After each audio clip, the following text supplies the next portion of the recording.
The views, thoughts, and opinions expressed in this podcast belong solely to those expressing them and do not necessarily reflect the OSIP Foundation Incorporated or any other group or individual. This podcast may contain dialogue or subject material that could be considered for mature audiences only. All aspects of how you play the game and the OSIP Foundation Incorporated are protected by copyright and other state and federal intellectual property laws. Unauthorized use without the express written consent of the OSIP Foundation Incorporated is strictly prohibited. If you're interested in sponsoring How You Play the Game, please email us at podcast@osipfoundation.org. Your sponsorship may be tax deductible.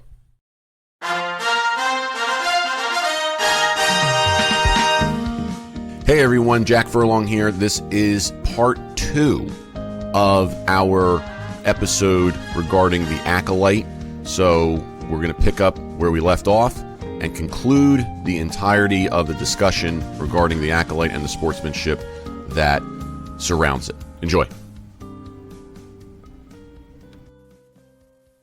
So with my review there, let's get into the discussion between the two of us as to what this was. You know, you were talking about it was a good product, but it wasn't a good Star Wars product. Right. I mean, to me, that screams like Casino Royale. It was a great film, but it was not a great Bond film. Yep. You know? Yep. This was a whodunit.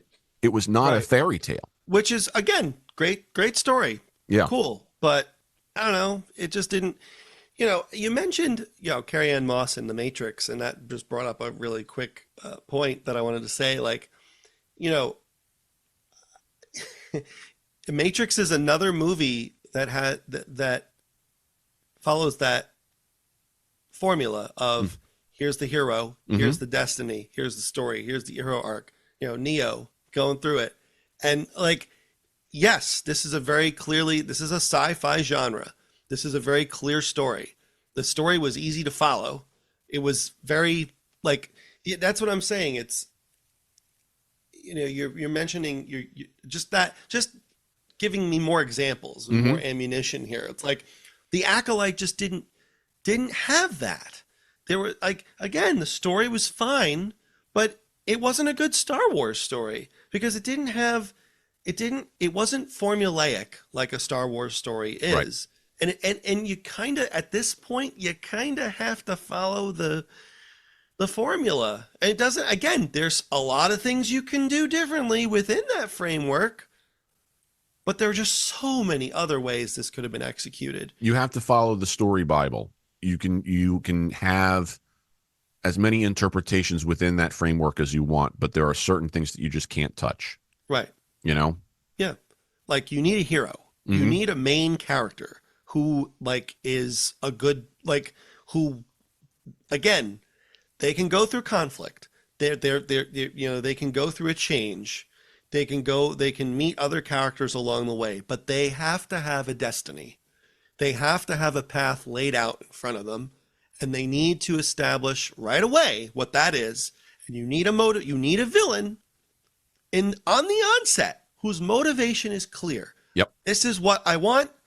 And you eventually find out Chymere's motivation. He wants to train someone, right? Because he was done wrong in some way, shape, or form. And, you know, he wants to sort of do right by himself, but in his own way. That's different from the Jedi. Great. Can we get that sooner?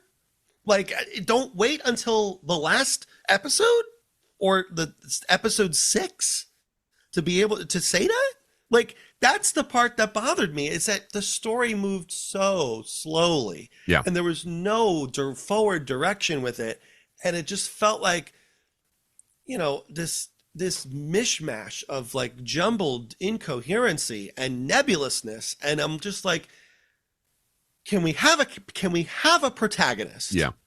Can we have a sidekick? And if we had Leslie Headland on the show and we were interviewing her about that, she would probably defensively argue, here's the character, here's this, here's that. And our rebuttal to that would be, okay, but it took you coming on the show to tell us that. And right. And you shouldn't have to explain it outside the context of the show. Right. If you have to do that, then you're not doing it right. Correct. And it leads me to say, well, maybe there was a damsel in distress, and that's Leslie Headland. Yeah. She's the damsel in distress. Yeah. Like, I mean, she's the distress in the damsel. Right. Okay. And the thing is, like, I'm not saying she's a bad person, and like neither is Kathleen Kennedy, but like, you mentioned the woke bullshit, and the thing that really bothered me about the show was the stuff going on outside of the show. Like, Kennedy and Headland were on such an offensive against the Star Wars fan base. Even before the show came out, they were like, well, if you don't like Star Wars, then you don't like women. Or if you don't like this, or you don't think that the Force is female, then you're the problem. You're a misogynist. Yeah. If you don't like this, then you're this or that. And you're the fan base is so male and toxic. And I'm like, well, we didn't say anything. Yeah, you started it. Like you're even before the show aired, you're saying this shit, and you're fanning the flames when there don't need to be any fanning. Right. Like I didn't even have flames. Right. All I want to do is watch the show and try to enjoy it. Yeah. But like you scream diversity here and there, but the only white character on the show dies. Torben. Yeah.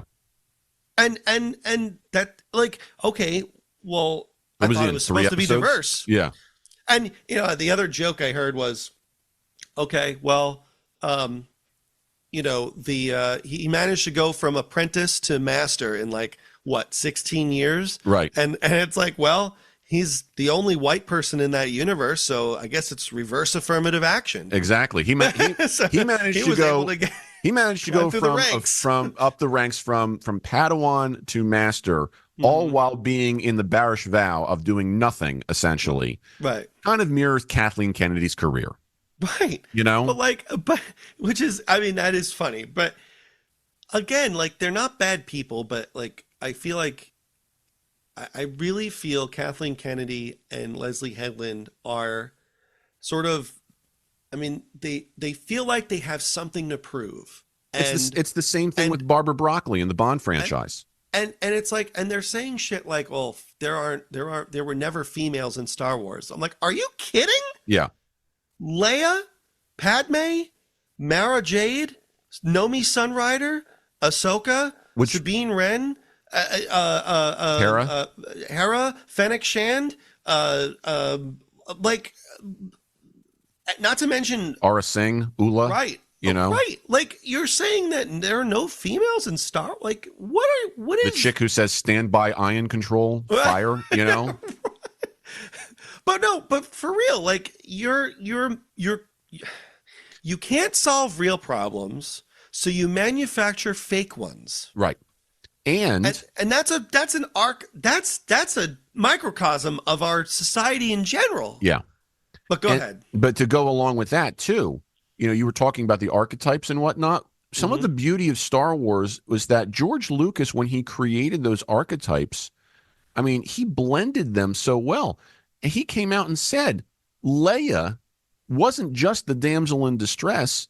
She was the hero. She led the rebellion. She shot stormtroopers. Okay. She choked Jabba. Yeah. Come on. She's not this helpless girl up in the castle tower that you have to save, and right. No, she's the, and she's not into just the garbage chute, flyboy. And she's not just eye candy. Yeah, aren't you a little short for a stormtrooper? I'll stay here and rot, you stupid bitch. It's funny because all these people who are saying oh well, the only two females in the original trilogy are Aunt Beru and Leia's the eye candy, and I'm like, but she's so much more. Yeah. She is so integral to the plot of the original trilogy and beyond. She is the de facto leader of the rebellion. Yes. So, no, she was not just eye candy. Mon Mothma. Yeah, there's a female, Mon Mothma, right. Yeah. How many examples do we have to give to prove these people wrong? Yeah. Right. So, yeah, it's just, it was like you said, we were so hell bent on this extraneous stuff. And maybe they were so hell-bent on this extraneous stuff that as a result of that, the product that they created suffered at the, it's the same thing as, Anakin was so focused on saving Padme that he killed her. Right. That the true irony, you have become the very thing that you did not want to become, right, because of this. Okay. So I don't know what to tell you. As we kind of transition though to the fallout that has occurred as a result of this stuff and the sportsmanship that surrounds it, I think that the best thing to discuss here is that we had so many different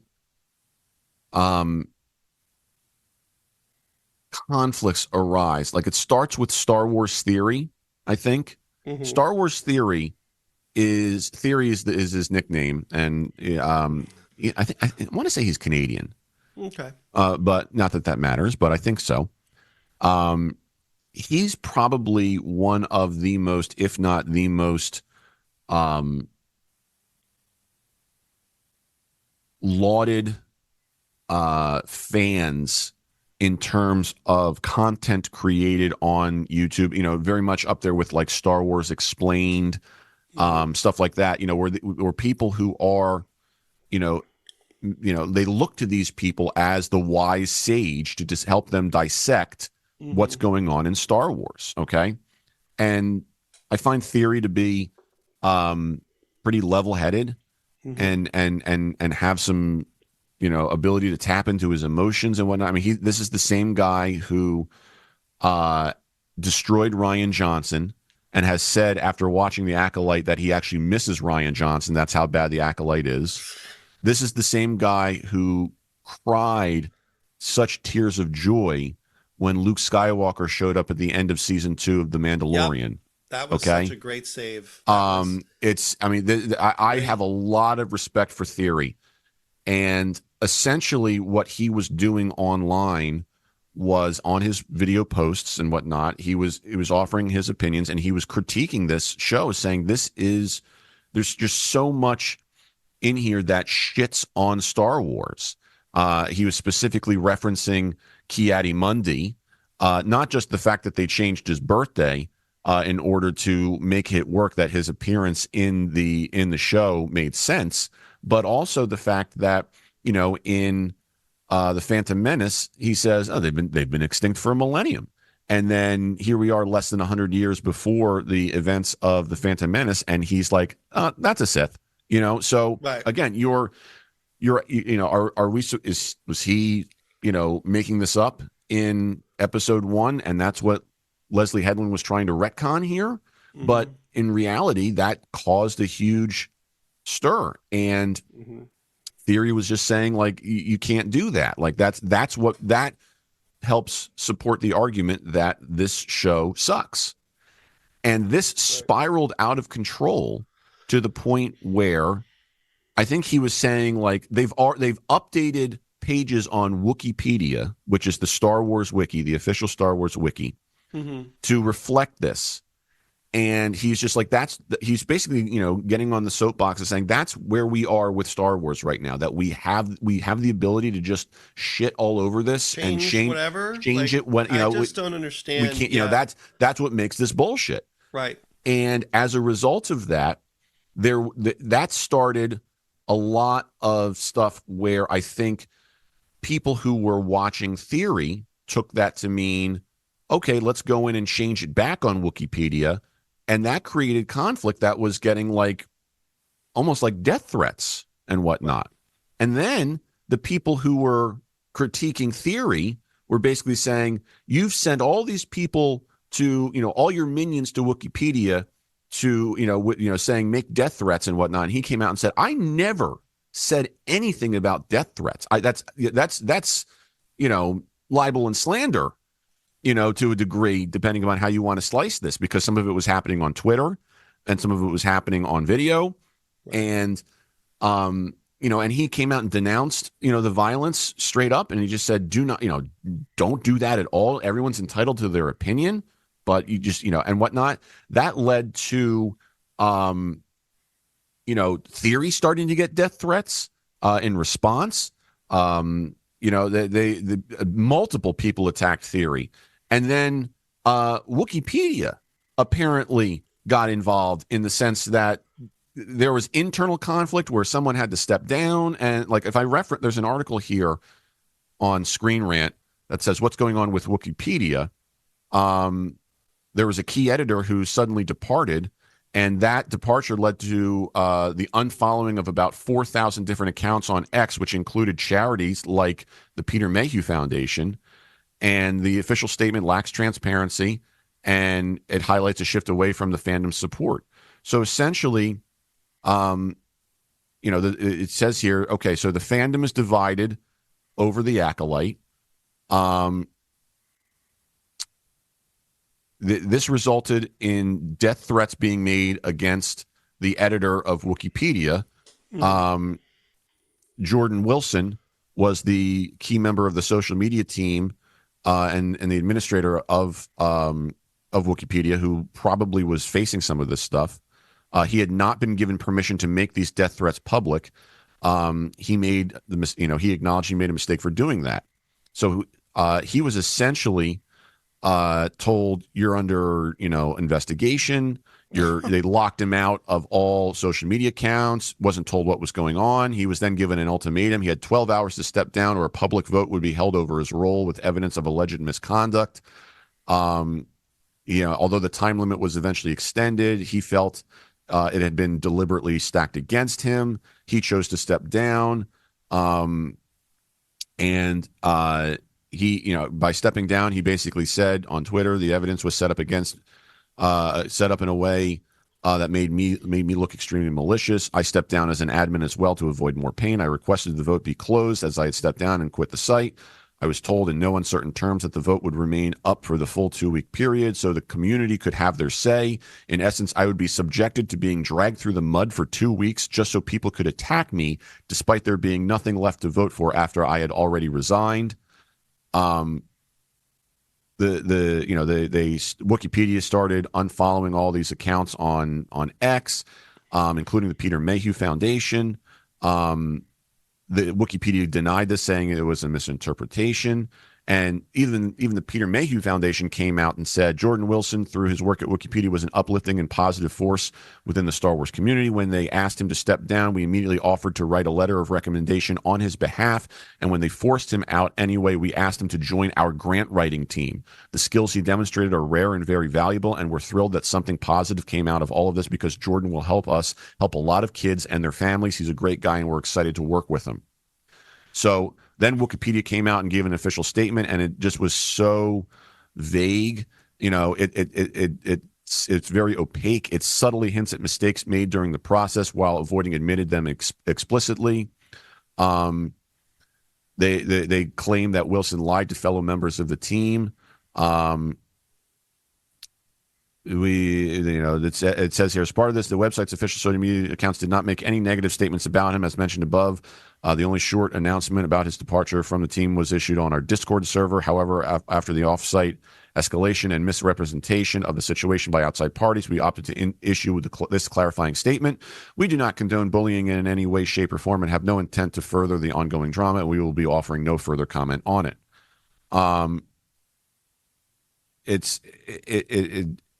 Screen Rant spoke to Jordan Wilson about this article, so he was very much open and clear. Wikipedia was approached for comment and gave nothing. I think their stuff is like basically not working at the time because of that.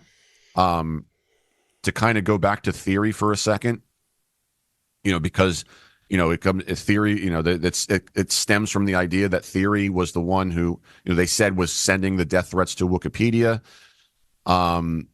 Ex-user Ash Rendar accused Star Wars Theory of sending his followers to issue death threats In a now deleted post, she wrote on X, quote, "Hey, Star Wars Theory, these are your people sending death threats. Time to rein them in, condemn what they are doing. Time to put your money where your mouth is and back up your be respectful spiel as you always use." And then she added and don't use your "I don't control my community" excuse. Theory responded on X by saying, quote, "Politely F yourself. These aren't my people. Don't attach that to me or there will be serious consequences for you. These are people on their own. Nothing to do with me. Please find where I have instructed people to send death threats to anyone." Quite the opposite. In fact, 8 years I've taken death and R threats to my past partners, poison threats to my mailbox, threats to my parents and animals, daily, nonstop, first for liking episode 9, then when I changed my mind. Where the F was anyone then? Where the F were you when I was being laughed at for crying to Luke Skywalker? You joined in fact, alongside Pablo and Lucasfilms Limited, taking jabs at me publicly. That's how it was handled, and I just have to take it because that's what I do. He continued, "Bullied as a kid for liking Star Wars and then as an adult. I've taken so much abuse from you psychotic people, and I've finally had enough. F yourself and deal with shit on your own like I had to. Stop blaming me for other people's actions, you moron." In a follow-up, he then wrote, quote, "I'm so freaking tired of people trying to constantly cry to me for other people's actions when they just throw the most disgusting hate towards me, my parents, my appearance, and my views just because I made a Star Wars YouTube channel. What about the dude who said I should have died of cancer instead of surviving it? Boo-boo me. No, grow a pair and move on. It's the internet. Piss off and leave me alone." Next, he added, quote, "Here's one story for you. My dad gets blocked calls from different guys telling him how they're going to brutally murder his son when he travels unless he publicly supports the sequels. Welcome to day 1 of 8 more years of fucked up stories. Shall I blame you and Disney? It's your people after all. Reel them in. Piss off." Another user, Cyborg Rose 9917, posted, quote, "Don't act like somebody of your community isn't toxic. If you just say you don't condone death threats on anybody, including yourself, that would be enough. No one deserves a death threat." Theory then replied, quote, "How many times do I have to condemn those actions? How many videos? How many tweets? I have over 3,100 videos on YouTube alone, and in so many live streams and standalone videos, I've condemned this behavior. I get it more than anyone, both publicly and behind the scenes for years from people just like you. I don't want others to get it. They aren't able to ignore it, and many get destroyed by the fear of it. A former ex of mine many, many years ago refused to travel with me after having one of your types of people send me photos of her with red X's through it, describing the explicit things they do to her before they ended her life. They found her house, her job, her gym. You have no idea the abuse I've seen and taken from you people, and because I'm a man, no one gives a shit, and that's fine. I have to be a man about it." He then added, quote, "People who know me and support me know what I preach and have heard me condemn this behavior for years. It's people like you who don't know me and treat me like I'm supporting and encouraging this behavior to win an argument when I have no damn clue what every corner of the internet talks about." Don't end your sentence in a preposition, Theory. I tweet and go back to my business. I don't stay online and sip the tea. I don't have the luxury of time, like I said.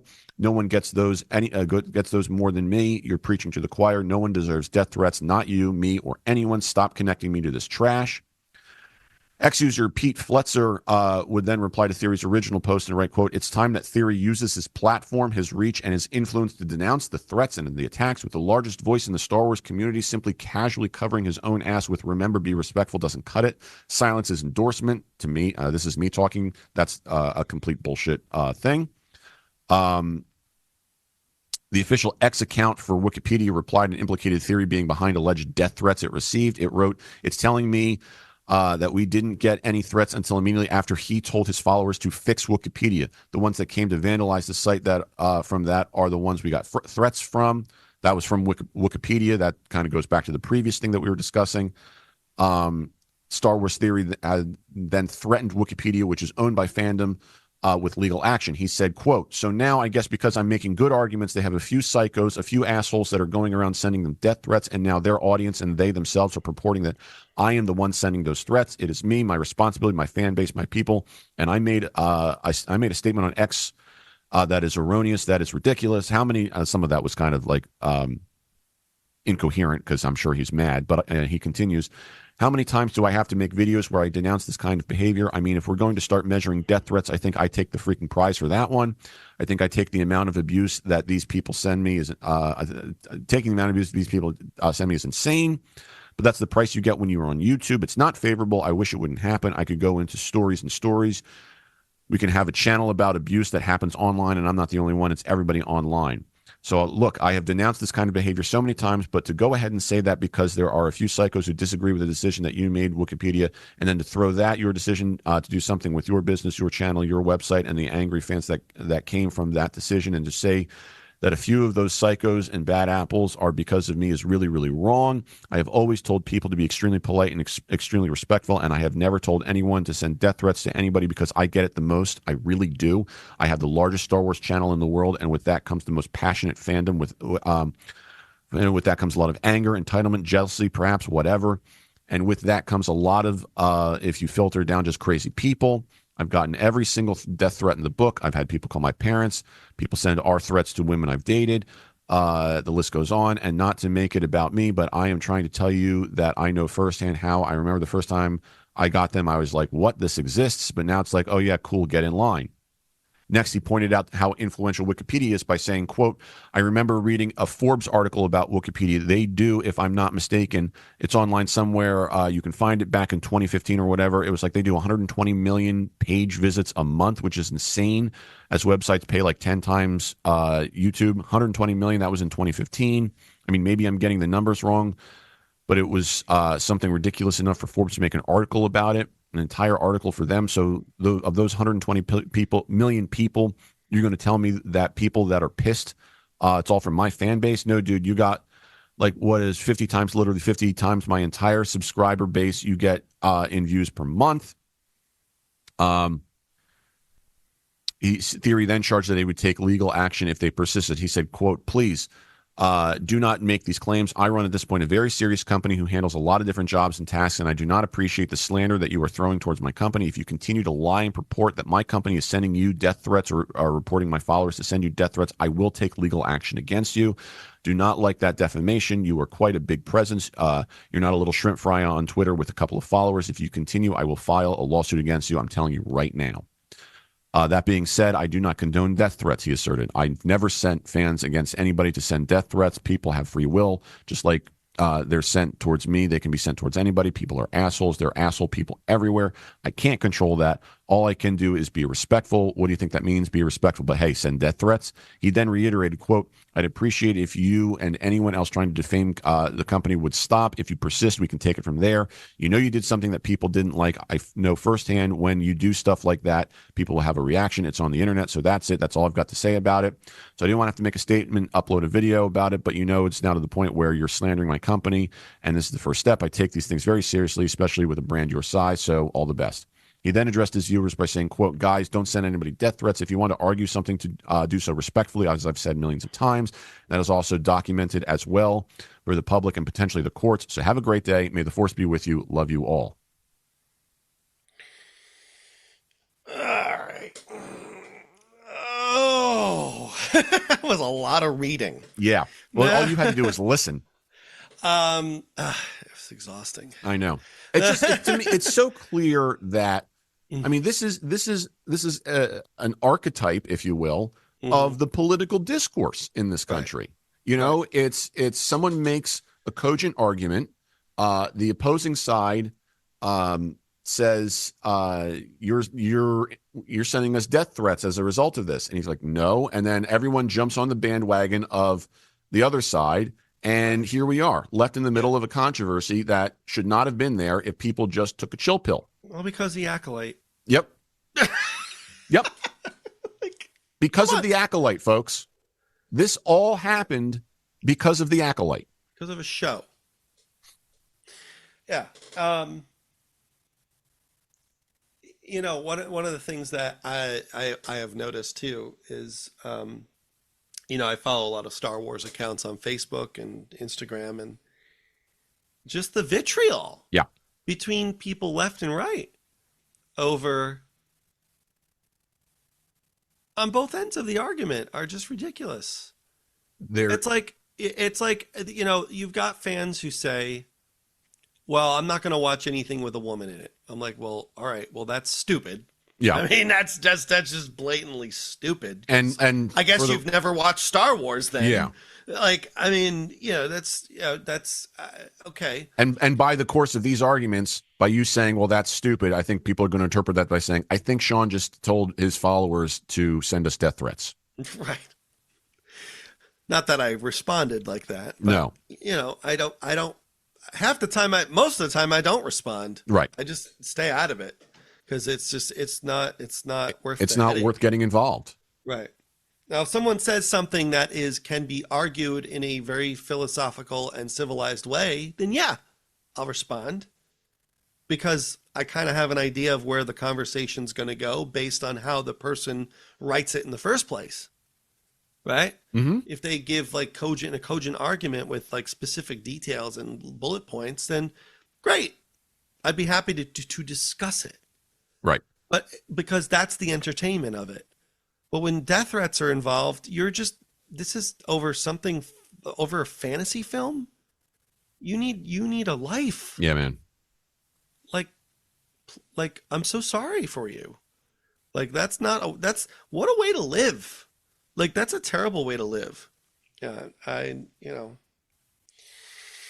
just want to enjoy it. I just want to have fun. I just want to watch a Star Wars without political bullshit, without the outside bullshit. It's okay to have political stories in Star Wars because that's what Star Wars is. I mean, Rebels versus Empire, right? I mean, Right. That's political. I mean, yeah, politics was always in Star Wars, but leave the outside politics on the outside and leave the Star Wars politics within Star Wars. Right. Don't compare. Don't make it if you don't like Star Wars, you don't like women. If you don't like the Acolyte, you don't like women. You're anti-LGBTQ. You're like, no, I'm not. I'm allowed to not like something because the actors are bad. Right. I'm allowed to not like something because the story is incoherent. I'm allowed to not like something because the story is not a good Star Wars story, but is an okay story otherwise. I'm allowed to not like something because the music didn't hit me right. I'm allowed to not like something because of the lack of character archetypes. Right? I'm allowed to not like something because of specific examples that you and I have painstakingly bulleted, right? And listed and explained each one. Right. It's not like I don't like the Acolyte because I'm anti-LGBTQ. That has nothing to do with it.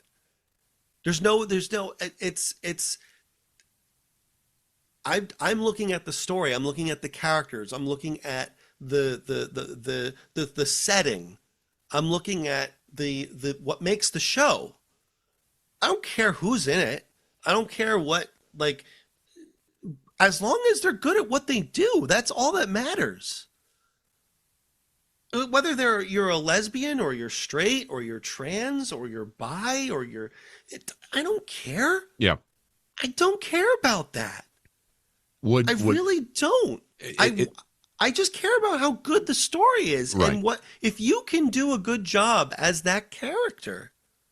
If we're going to infer that the statement of I did not like the Acolyte is meant to translate to, well, then you hate women and are a misogynist and a racist and this, that, the other, that mirrors the fact that you made us connect so many dots within the Acolyte itself. Right. I mean, the symbolism is a little too ironic. Would Theory's arguments have been better if he had dressed like a college professor when was writing things on a whiteboard to connect them? Right. Like if he had given a PowerPoint presentation, if he had submitted this stuff in a dissertation, Right. Or are we just going to assume that because he's, what is it that makes his arguments, which have emotion behind them? Because is it the emotion? Is it how upset he was that Right. he wanted this to be good and it sucked, and that's what causes the vitriol. And isn't that a good thing when someone has feelings about something? Right. It's better than apathy. The reason why these fans were complaining so much is because they wanted it to be better. Right. They want it to be good. They care about the franchise and the IP. Right. That's why. Not because they're looking for they're nitpicking little things and they're just for shits and giggles. No, they care. That's the reason. That's why I kept watching. Yeah. Because I wanted it to get better. I wanted to look for the positives in it. Mm-hmm. Right? And unfortunately, the negatives kind of outweighed the positives. That's just the way it happened. And who knows what'll happen in season 2? Because I'm sure there's going. Well, it hasn't been picked up yet. So. I know, but I'm sure it's going to happen. I mean, I almost want it to happen because I that's the thing too. It's like if you're a real fan, like a true fan, and you're shitting all over this show, and you say shit like, "Well, I hope they don't have a season 2." Then you've lost. Then you're missing the point. Yeah. It's like you should want there to be another season so that maybe they can redeem themselves and maybe make something a little bit better. Or I'll take it another step.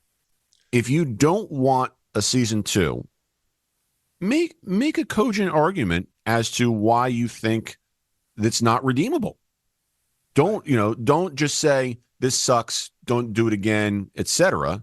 Right. Just say, look, make the argument in a way where you say, look, it just seems to me that this story was so mishandled and, I don't think it behooves them to try and pick this up when they could be doing so many better things with Star Wars, like something like that, rather than just giving the fanboy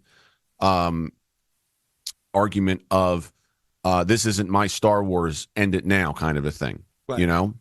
Like, oh, the death of Star Wars, this is the end. Like, yeah. No, it isn't. This is just, it was just a series of misguided judgments and shortcomings. Yep. That translated into something that was mediocre. That's all it was. And yeah, depending on how invested you are, it could be heartbreaking. Mm-hmm. But if you keep watching it, you're doing that for a reason, and you want it to be better. If they never pick up season 2, mm-hmm. How would you react? I would be disappointed. I would be, because I feel like the end of season 1, it definitely put a bow on things, but I feel like but it's sort of like they put a nice pretty bow on a nicely wrapped box with a turd inside. Yeah. It's like, at least it looks nice on the outside, right? At least I don't even know if there's a box. I just literally think it's a piece of shit and a bow is on top of it. Right. Okay. So, well, I mean, at least they found a way to draw some conclusion from it. Okay. Mm-hmm. But it would be interesting to see Vanester as, we briefly talked about this, as maybe the hero in season 2, along with May, and Plagueis, Kimir, and Osha sort of being the villains, and maybe Plagueis can try to find, and this is me. Yeah, you're riffing off the top of your head, basically. Coming with theories, like, yep. Since Plagueis was so devoted to the creation of life through midichlorians, and maybe he has Osha now. Now he just needs May to find out how the pieces of the puzzle fit. That sort of thing, and then they can go from there and continue. And then all the while, Vanester and May are searching for Kimir and Osha, right? So it's sort of like a triangle. That would be great. That would be a great story, because now you have characters, each with their own set of goals. That's the idea. Vanester's the hero. May could be the sidekick. The Kimir and Osha could be the villains, or Plagueis could be the villain. And, you can have some new characters maybe, because a lot of them died in the first season. Right. You could have some new characters you need maybe a droid. That's the thing about Acolyte. It didn't have a droid, really. Pip. It had Pip. Yeah. But, it was kind of, meh. Yeah. You need like a astromech droid or Yeah. like some sort of like, I don't know. It just didn't feel right. Pip's only comic relief was when it squirted in Stenberg's face a couple of times. Right. And if that's not pornographic, right, then what are we doing here? Yeah. All right. I would even say That's something. Yeah. I would even make the argument that if let's say if they did not make a season 2, that's just as disappointing as what we got. It would almost follow suit as if to say, yeah, this was so disappointing, we're going to disappoint you even more that there's no season 2. We're going to admit that it's a disappointment exactly by not doing another season. So that's another thing that's another reason why I would be really heartbroken over that. Yeah. You know, it's one of those things that, like I said, I'm not saying Hedlund is a bad person. I'm not saying Kathleen Kennedy is a bad person, right? I'm saying that maybe they can learn from this experience and grow. Because look, I get it.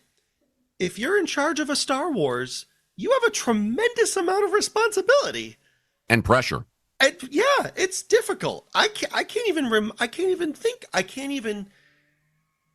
You have to balance, right? Your knowledge of the series, your knowledge of the IP with the audience's feel and with the actors, which is what Rian Johnson didn't do. Yeah. Because how many times have Mark Hamill and Rian Johnson butted heads over the portrayal of Luke Skywalker? I mean, I think we're up to infinity. You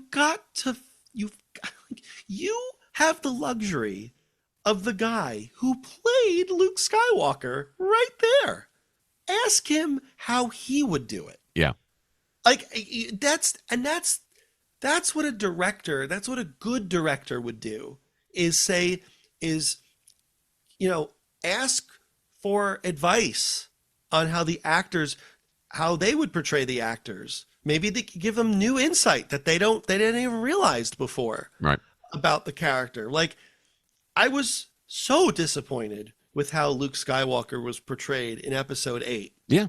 I was ready to walk out. Yep. I was just like, why is he being portrayed as a homeless guy drinking blue milk out of the tit of a whatever that is? I think it was green milk, actually. Was it green milk? Yeah. Okay. The lighting was off. Yeah. I don't know. But, like, oh my God, here is the hero that destroyed the Empire and has purportedly created this, well, I hope so, this temple on Yavin 4 to train Jedi, right? And like this legacy reduced to this. Yeah.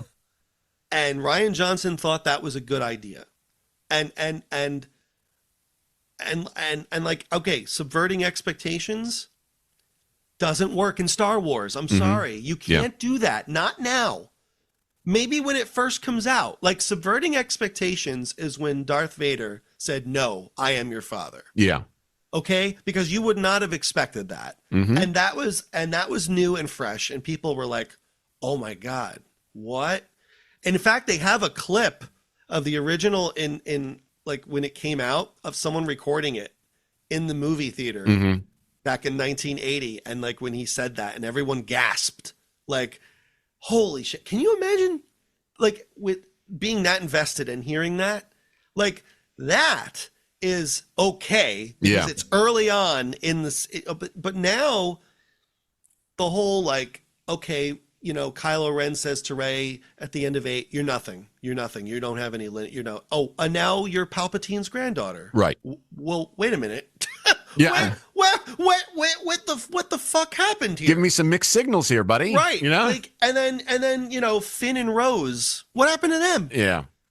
Like Rose just completely disappeared from episode 9. She was in like 40 seconds of the film. And it's just, again, they retconned her. It's like, it's like showing you like, yeah, we kind of messed up with Rose. Yeah. It's like, I'm sorry guys, she's not a good character. Yeah. And it's like they held a who's the biggest Star Wars fan contest, and your prize was to be in the movie. Right. Like that was her character. and it sucked. I'm sorry, her character sucked. They did that in Congress, and that's how AOC got elected. So, right. And that's not because I don't like her as an actress, right? I think that Marie Tran, right? Kelly Marie Tran,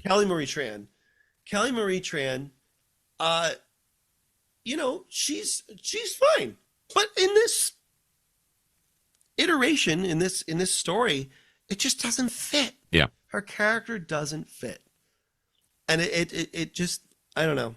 Anyway, that's one example, but the point is that there's a way to go about it, creating these films, and you with such an established IP, I feel like if you're going to direct, see, here's what Hedlund should have done if she hadn't done this. Read up on this timeline. Read up on the lore. Now, she said that she did. She said she's a huge fan of Knights of the Old Republic and all of that stuff. Well, it didn't seem like she was. Yeah, there's the problem. There's the problem. What that did not seem like she read anything. Yeah. Or read very little, or just didn't absorb it. And she needs to go back and she needs to realize, okay, yeah, let's go back to Knights of the Old Republic. What a beautiful story. Like, she looked at it and said, I'm going to just categorize this under "don't let this happen to you." You know? That's why I want a season 2. It's just like, use season 1 as a cautionary tale. Like, okay, we fucked up. Yep. Sorry, guys. Like, let's work on it. Let's get better. How do we get better? I want her to be better. I bet she's a great person. I bet she's so warm and loving and just nice. But like, let's please get better with this. I want this to be better. That's why I want a season 2. Before we wrap, I forgot to tell you, in that conflict stuff with Theory, one of the channels that attacked Theory was Red Letter Media. Was it really? And Theory released a video today where he reacts to Red Letter Media actually issuing them an apology. But it was so...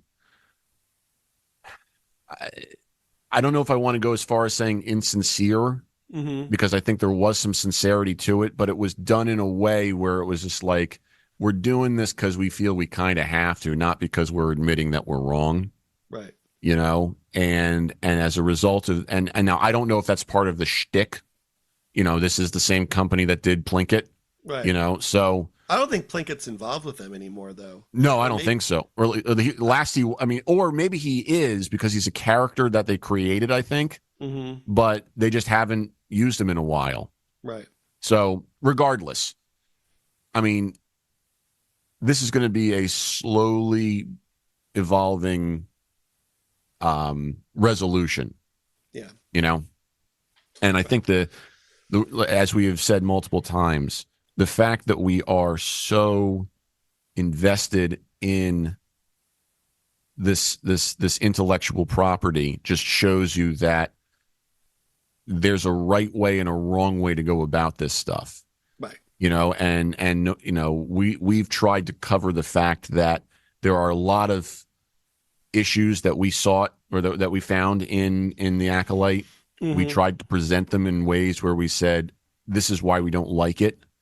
But there were positives too. That too. But and in no way in doing all of this did we say, you know, hey, by the way, if you agree with us, send death threats to people. Right. You know, like that's not the, you know, we're trying to have the discussion, you know, in a very mature way. You know, and if you liked it, great. Exactly. Wonderful. That's awesome. Good for you. You're a fan of it. Excellent. As More we say, power to you. And we say all the time, you know, treat each other with respect. The same thing happens here. Okay. Right. Please do not take this as to say this is an excuse to treat people poorly, whether it's with a death threat or an insult about this stuff. So it's sad. It's disappointing on one end because we wanted it to be better. And then it's even more sad because it has evolved to this. Right. You know? Yeah. Right. For the record, we did, I think, reach out to Theory to try and get him on the show, but his accounts do not allow people to contact him. So that's understandable. What are you going to do? Especially in light of what's happened. Yeah. So if he ever hears this and wants to hop on, join us. Yeah. But that's kind of our review of not only the Acolyte season 1, but of the fallout that has occurred as a result of this. And it's really a shame that some of this stuff has happened, and it shouldn't have. But we would rather bring light to what's going on over this stuff than talk about the guy from X saying silence is endorsement. Okay, guess what? For the umpteenth time, someone's not being silent about it and saying we don't endorse that kind of behavior. And if you are silent about it, maybe it's because you're just trying to get more information. Amen. Or maybe you don't have an opinion. Silence is not an endorsement of stuff, folks. Okay. Right. It's not right. Silence is not complacency. Silence is not an endorsement.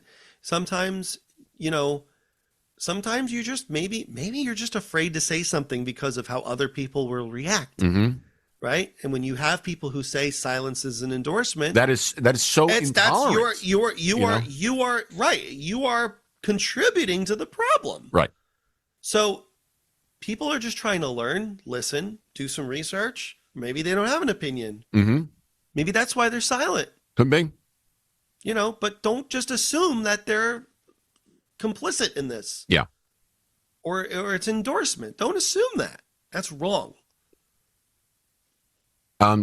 Is this the longest episode of the podcast we've ever done? We're on 2 hours. We're coming up on 2 hours. Yeah. I think we've had guests on Well, we had that music business one that we split into 3 episodes. Yeah, that was probably the longest one. Okay. I wonder if this is a 2-parter.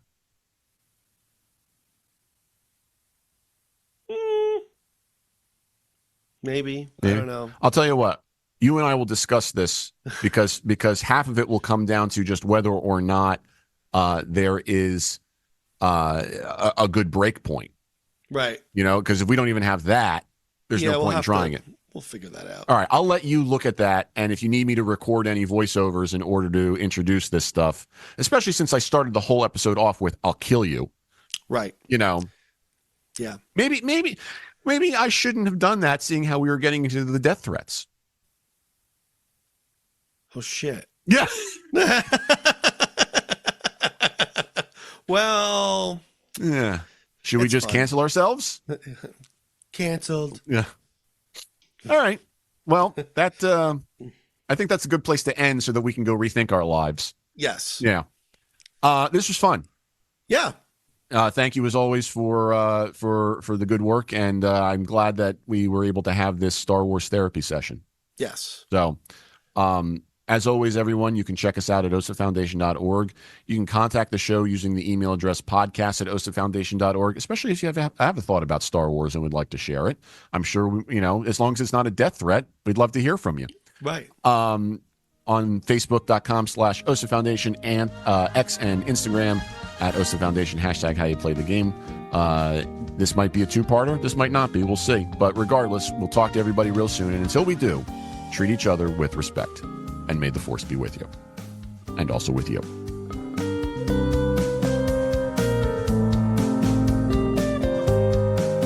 How You Play the Game is a production of the OSIP Foundation, Incorporated. The producer-engineer of this episode is Sean Ryan. Music by Soundspring Studio.